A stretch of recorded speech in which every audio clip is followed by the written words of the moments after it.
So today we are going to react to Principles for Dealing with the Changing World Order by Ray Dalio. It's about 43 minutes long, so we're going to break it down into three parts. I've not seen this. You've seen it? Yeah, I've seen You it. liked it? Yeah, I loved it. I thought it provided like an interesting perspective. I wouldn't say like it's the Bible on what is happening in the world right now, but it is a perspective by quite a smart man, Ray Dalio. He's I think he manages Bridgewater Holdings. Yeah, which is a very successful investment firm. Yeah, then we've seen the previous one also, the one about like how the money works. I thought that was just fantastic. That's how the economic cycle works. How the economic short cycle. and long debt cycles. Yeah, so let's get started lah. Cool. The changing world order. The times ahead will be radically different from those that we've experienced in our lifetimes, though similar to many times before. How do I know that? Because they always have been. Oh, it's so beautifully animated. Oh, Over my roughly 50 years of global macroeconomic investing, 50 years, a long time. I've learned the hard way that the most important events that surprised me did so because they never happened in my lifetime. These painful surprises led me to study the last 500 years of history for similar situations, where I saw that they had indeed happened many times before, with the ups and the downs of the Dutch. we live too short our lives. We can't experience past British. lifetimes. That's the shame. I think that's why like studying history is And U.S. empires. And every time they did, it was a sign of the changing world order. This that the study order now? taught me valuable lessons that was that I'm going to the pass UK. along to historical you order. here in a So distilled before form. the American dominance, You there can was find the British comprehensive Empire. Yeah. version in my book, Principles for Dealing Let's with plug the in. Changing World Yes. Order. Not sponsored. Definitely Let me not. begin Yeah. with a story that brought me to this point, about how I learned to anticipate the future by studying the past.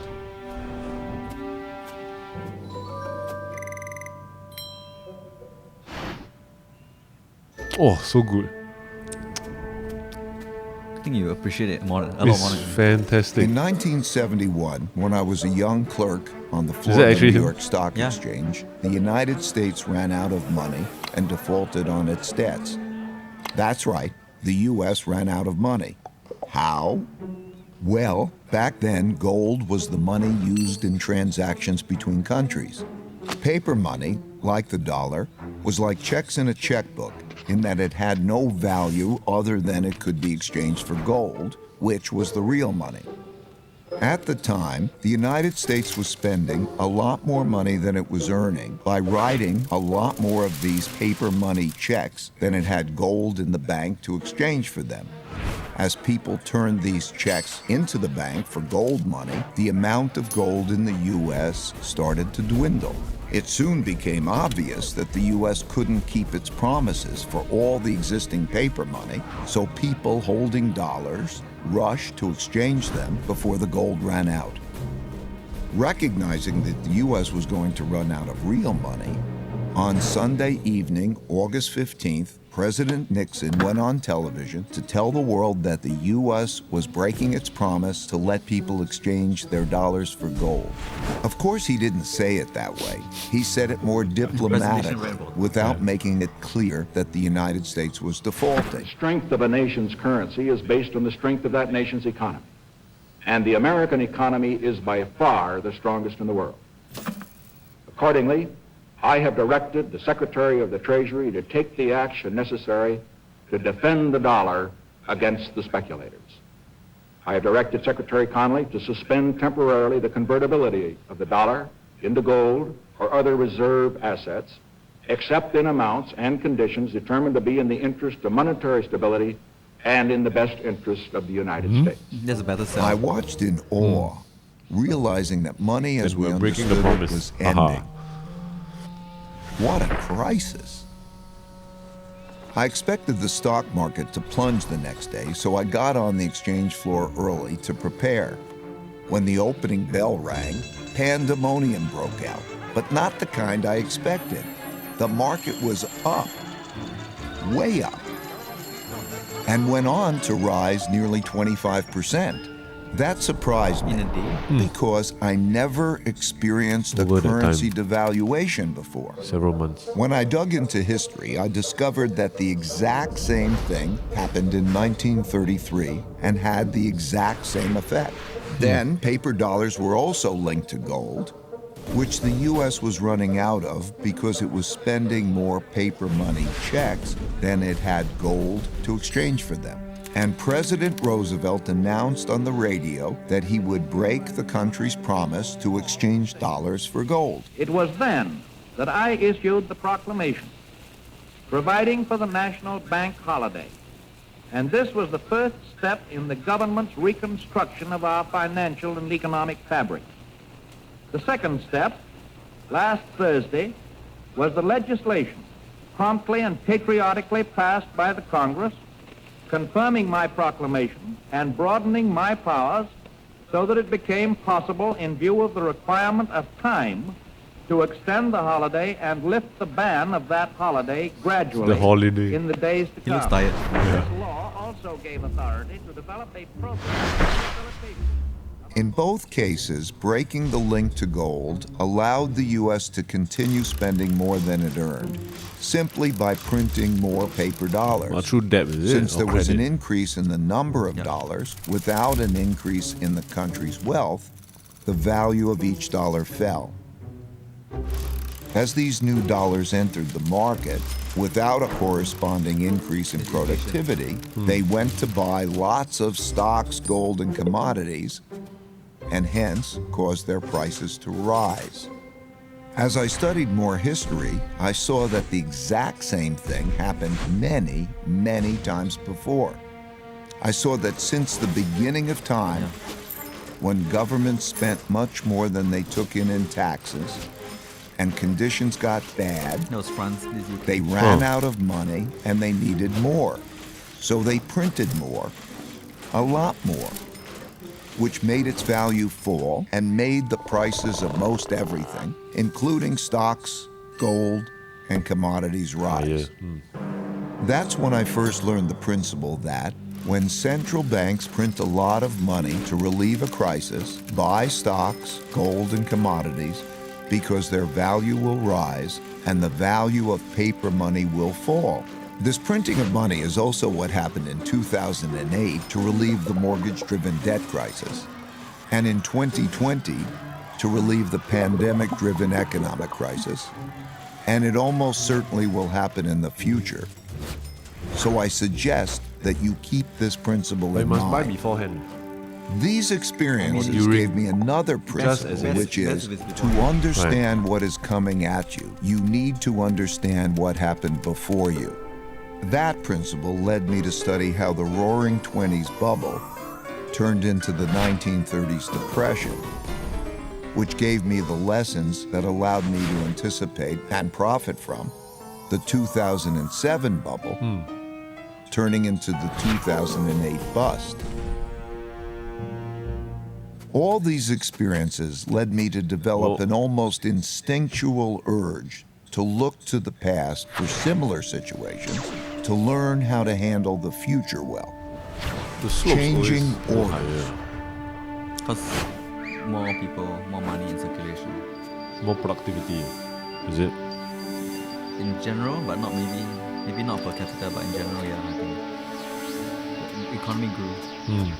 Over the last few years, I love three this view. big things that hadn't happened in my lifetime prompted me to do this study. First, countries didn't have enough money to pay their debts, even after lowering interest rates to zero, so their central banks began printing lots of money to do so. Second, big internal conflicts emerged due to growing gaps in wealth and values. This showed up in political populism and polarization between the left, who want to redistribute wealth, and the right, who want to defend those holding the wealth. And third, increasing external conflict between a rising great power and the leading great power, You just as say- is now just say it's happening with China and the United States. Because it's too obvious. Right? Yeah. So I looked back. I saw that all these had happened together before, many times, The US was and on nearly the always led to rising power changing last time. domestic and world orders. The last time this sequence happened was from 1930 to 1945. What exactly is an order, you might ask? It's a governing system for people dealing with each other. There are internal orders for governing within countries, typically laid out in constitutions. And there is a world order for governing between countries, typically laid out in treaties. Internal orders change at different times than world orders, though whether within or between countries, these orders typically change after wars. Civil wars within countries, international wars between countries. Planetary They wars. happen when revolutionary new forces defeat weak old orders. For example, the U.S. internal order was laid out in the Constitution in 1789 after the American Revolution, and it is still operating today, even after the American Civil War. Russia got rid of its old order and established a new one with the Russian Revolution in 1917, which ended in 1991 with a relatively bloodless revolution. China began its current internal order in 1949 when the Chinese Communist Party won the Civil War. You get the idea. The current world order, commonly called the American World Order, formed after the Allied victory in World War II, when the U.S. emerged as the dominant world power. It was set out in agreements and treaties for how global governance and monetary systems work. In 1944, the new world monetary system was laid out in the Bretton Woods Agreement and established the dollar as the world's leading reserve currency. A reserve currency is a currency that is commonly accepted around the world. Such great power. And having one is a to be key that factor currency. in a country becoming the richest and most powerful empire. With a new dominant power and monetary system established, a new world order begins. These changes take place in a timeless and universal cycle that I call the Big Cycle. It wasn't very creative. I'll start with a quick Maybe you can overview, help him with the creative writing. then give you a more complete version, and then direct you to my book if you want more. As I studied the I know 10 how most people feel when they powerful see our empires story. of Yeah, the we last plug, right? 500 years and the last 3 reserve currencies, So he should it have said, took me through the "This rise and contains plots from my decline book." of the Dutch Empire and the guilder, Wow. the British Empire and the pound, Yep. the rise and early decline in the United States Empire and the dollar, and the decline and rise of the Chinese Empire and its currencies, as well as the rise and Wow, decline look at the of Chinese the right Spanish, German, French, Indian, Wow. Japanese, Russian, good. and Ottoman empires, along with their significant conflicts, as measured in China's rise this is one of chart. the fastest seen in To understand China's patterns that better, is- I also studied the rise and fall of Chinese dynasties and their monies back to the year 600. Because looking at all these measures at once can be confusing, Yes, it I'll is. focus on the 4 most important ones: the Dutch, British, US, and Chinese. You'll quickly notice the pattern. Now let's simplify the form a bit. As you can see, Wow. they transpired in overlapping cycles that lasted about 250 years, with 10 to 20-year transition periods between them. Typically, these transitions have been periods of great conflict because leading powers don't decline without a fight. So how am I measuring Oh my an goodness. empire's power? In this study, I used 8 metrics. Wow. Each country's measure of total power is derived by I averaging think them the people together. who don't appreciate animation, They are they're like, why is Wei Chun education, Not just animation, but infographics or inventiveness and financial technology Yeah, This is development, unbelievable. competitiveness in global markets, It is very cool. economic output, share of world trade, military strength, the power of their financial center for capital markets, and the strength of their currency as a reserve currency. Because these powers are measurable, we can see how strong each country is now, was in the past, pull a stethoscope and to whether the they're back. rising or declining. By examining the sequences from many countries, we can see how a typical cycle transpires. Oh, look at the Chinese one. And because the wiggles can be confusing, we can simplify it a bit to focus on the pattern of cause-effect relationships that drive the rise and decline of a typical empire. As you can see, better education typically leads to increased innovation and technology development, and with a lag, the establishment of the currency as a reserve currency. You can also see that these forces then declined in a similar order, reinforcing each other's decline. Let's now look at the typical sequence of events going on inside a country that produces these rises and declines. In a nutshell, the big cycle typically begins after a major conflict, often a war, establishes the new leading power and the new world order. Because no one wants to challenge this power, a period of peace and prosperity typically follows. As people get used to this peace and prosperity, they increasingly bet on it continuing. They borrow money to do that, which eventually leads to a financial bubble. The empire's share of trade grows, and when most transactions are conducted in its currency, it becomes a reserve currency, which leads to even more borrowing. At the same time, this increased prosperity distributes wealth unevenly, so the wealth gap typically grows between the rich haves and the poor have-nots. Eventually, the financial bubble bursts, which leads to the printing of money and increased internal conflict between the rich and the poor, which leads to some form of revolution to redistribute wealth. This can happen peacefully or as a civil war. See the symptoms. While the empire struggles with this internal conflict, its power diminishes relative to external rival powers on the rise. When a new rising power gets strong enough to compete with the dominant power that is having domestic breakdowns, external conflicts, most typically wars, take place. Out of these internal and external wars come new winners and losers.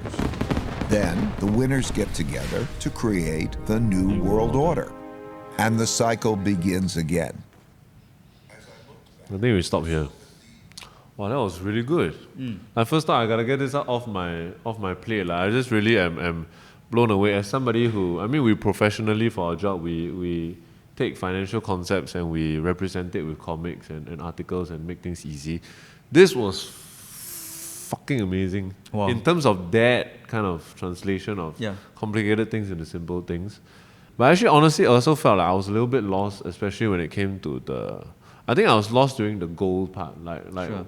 I kept thinking in the back of my mind, why is gold always the one that was used? But it's not always gold is not always the one that was used as a basis of currency. Last time they used to use cow it wasn't always, but at some point it became the dominant. Is it because there's a limited amount of it? There is a very hard currency and it's very difficult to get more of it? Yeah, I think it was scarce, and then I think many countries independently found ways to value gold. So gold is valuable in many different cultures. Right. I think eventually it just became the universal symbol for wealth. Right.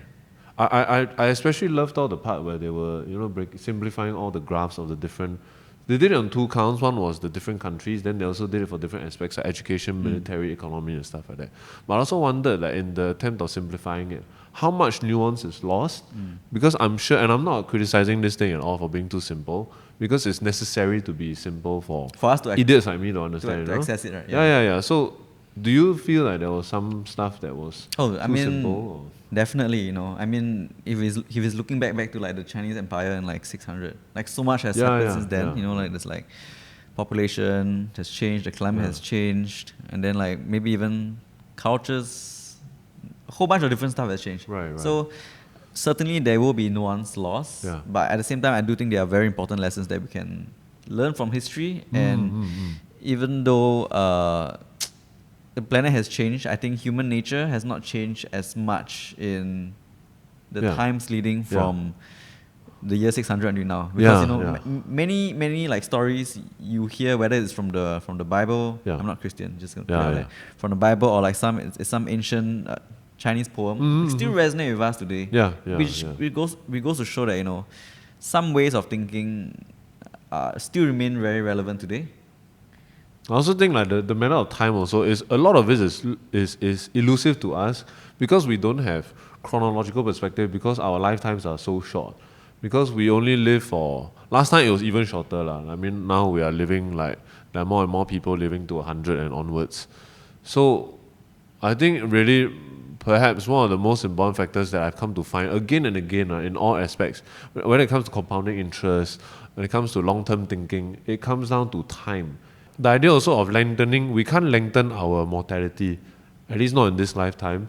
So I think the best we can do actually, that I think is shown very well so far, is lengthen our time horizon, is to purposely and intentionally go and look at history. Yeah, I think if you study history, Yeah. then you find out that like some things you think are impossible can Have happen. happened before, right? Yeah, I think for example, let's say you're living in the 1990s, Yeah. and then you would think that some companies will never collapse. Yeah. You yeah. would think like And General Google Motors doesn't seem like it's going to go away. Yeah, so- Facebook doesn't exactly. have, well, So- Facebook is a bit yeah. different now, but so, yeah. So that's why you might think now, right? Yeah. But if you look back, you see like companies like General Electric, Ford. They eventually faded. General Motors. Off the stock yeah, market. Yeah. So I think it's important to remind ourselves like, no, everything changes. Everything Yeah. has changed before. Yeah. Some of your most strongest held beliefs, you can look at history, and then that will probably provide you with some perspective to see whether Yeah. like, is it possible? You know Yeah. what I mean? Like, for example, if I'm thinking, is it possible for stock market to drop 50%? Then I look back, actually, last time, 2001, they had a dot-com bubble. It didn't crash 50%, but it crashed quite a large amount. So it might possibly happen. Yeah. I like what he said also about how, I forgot the year, but it was the one where, because he was working in the stock market, he went to work thinking that it would go down, but it went up instead. Yep. So it's like he was saying like he learned from the first recession that he encountered to apply in the next recession that he encountered. So I also really think even if we don't have the resources now as young people because we are just starting work and you don't have the resources to take advantage of the fact that buy the dip, that the recession is happening now, it's still incredibly useful to take note and learn now so that it'll be so fresh and vivid for us to apply when the next recession comes. Yeah, because I think some lessons can't be taught just by reading a book. Yeah, you Like- must experience it, Yeah. right? I think one example is volatility, Volatility? or like the fall in value of your assets. I think some people will say like, oh, I am diamond hands, I'll buy and hold all the way. Yeah. But yeah. it isn't until like the market falls 40% or your favorite stock fell 76%, Yeah. and you're like, oh, okay.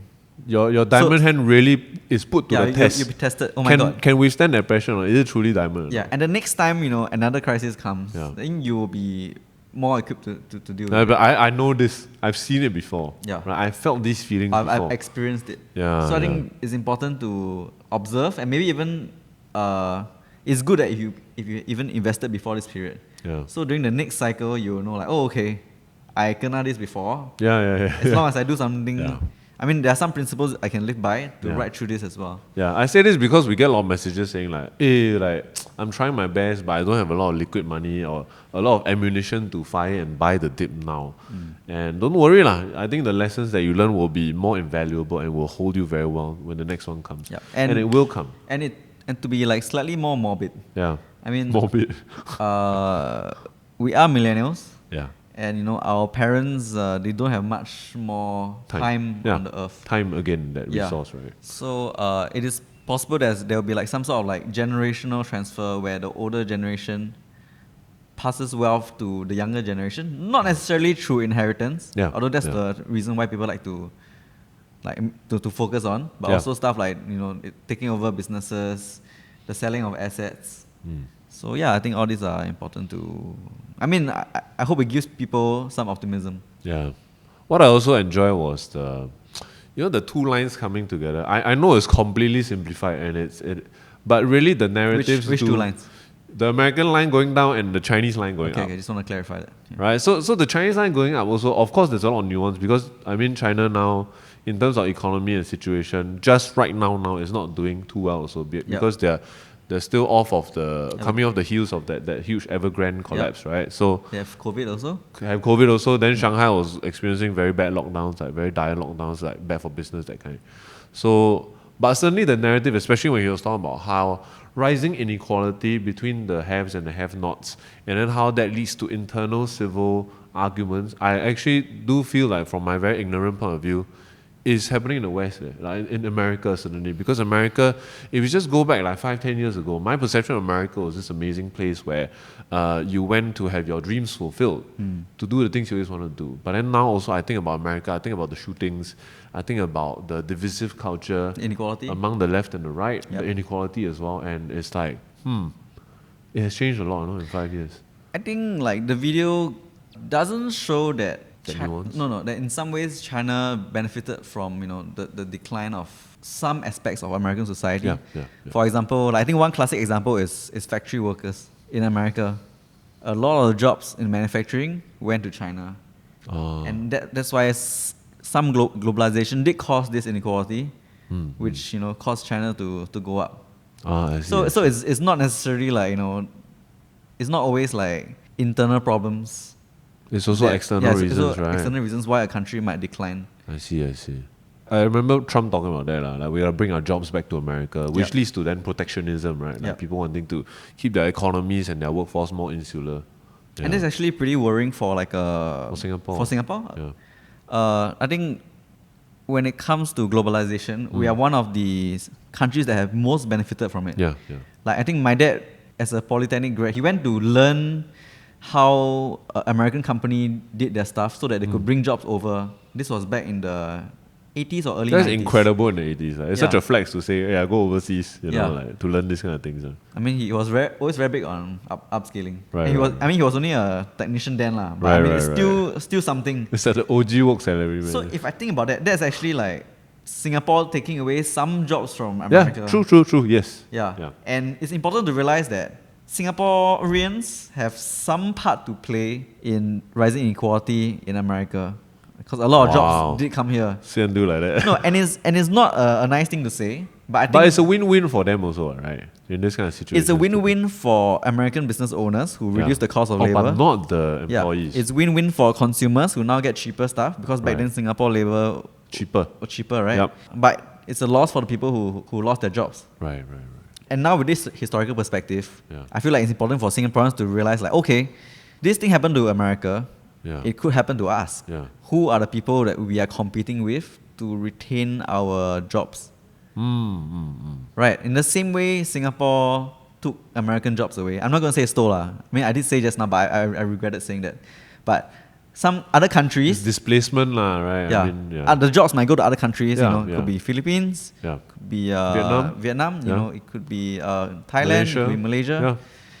So these are all things that have to be taken into consideration in order to view inequality through a more nuanced lens. If not, it just seems like, rich people are evil, Right.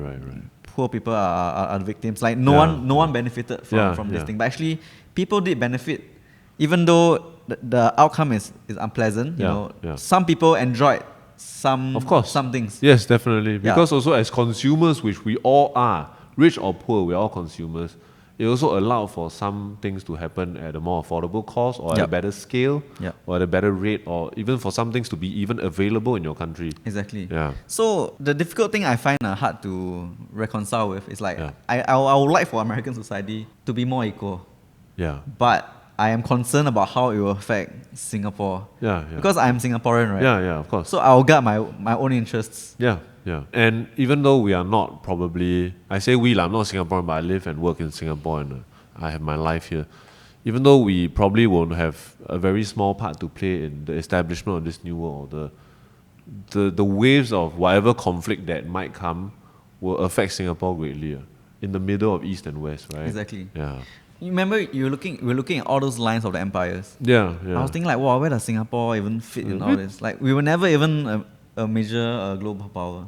So among all those big waves, we are like just a little blip. Yeah, and that's an interesting perspective to bear in mind also, that it's not just the stories of the big players, it's how the waves affect the smaller players that are also in the water. And we with must them. learn how to ride like each wave if we are to Riding survive. the waves, yes, that's because it, we yeah. are not a Yeah. big country. Yeah. This is a limited option that we have. We have Yeah. to ride a wave because we can't be the wave. Yeah, exactly. That's great, man. That's a great perspective, like that you brought, that the Singapore perspective. That the video I don't think will go into. Yeah, I think he's Ray Dalio. Yeah, and it's okay. Yeah. Yeah, but it's great video. I look forward to the next part. I hope he goes more into the lines approaching and what he thinks of that. Yeah, we only finished 1/3 of it, is it? Yeah, I just wanted. Okay. It's a very long video. Are you going to do the next one now or what? No, we do it another day. Okay, yeah, cool, we'll cool, refresh from it. Yeah. Someone Okay, thank you for watching. Yep, see you Bye-bye. guys.